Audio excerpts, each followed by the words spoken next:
एक गरीब लड़का और जादू की चिड़िया। बहुत समय पहले की बात है। एक छोटे से गांव में राजू नाम का एक गरीब लड़का रहता था। उसका जीवन बहुत कठिन था। उसके माता पिता बचपन में ही चल बसे थे और वह गांव के बाहर बने एक टूटी फूटी झोपड़ी में अकेले रहता था। वह रोज जंगल से लकड़ियां काटकर बाजार में बेचता और उसी से 2 वक्त की रोटी जुटाता। एक दिन जब वह लकड़ियां काटने के लिए जंगल में गया तो उसे एक पेड़ के नीचे एक घायल चिड़िया मिली। चिड़िया बहुत सुंदर थी। उसके पंख सोने जैसे चमक रहे थे और आंखें मानो नीलम की तरह दमक रही थीं।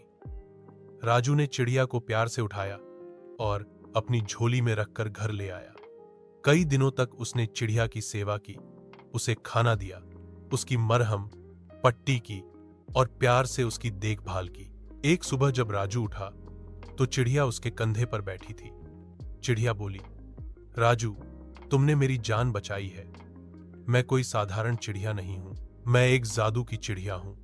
तुम्हारी दयालुता के बदले मैं तुम्हारी 3 इच्छाएं पूरी कर सकती हूं। राजू पहले तो चौंक गया, फिर उसने सोच समझकर 3 इच्छाएं मांगी।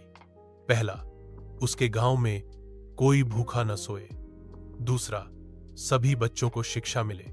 तीसरा, वह खुद मेहनत करके आगे बढ़े पर गरीबी उसका रास्ता न रोके। चिड़िया मुस्कुराई और उसने अपने पंख फैलाए। एक तेज रोशनी फैली और सब कुछ बदल गया।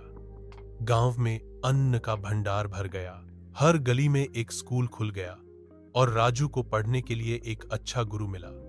उसकी मेहनत रंग लाई और कुछ ही वर्षों में वह एक बड़ा शिक्षक बन गया जो गरीब बच्चों को मुफ्त में पढ़ाता था। चिड़िया एक दिन उसे अलविदा कहने आई। वह बोली, राजू, तुमने अपनी इच्छाओं का उपयोग सिर्फ अपने लिए नहीं, सबके लिए किया। यही सच्चा जादू है, दूसरों के लिए सोचना। राजू ने चिड़िया को आकाश की ओर उड़ते देखा और उसकी आंखों में आंसू थे, कृतज्ञता और खुशी के।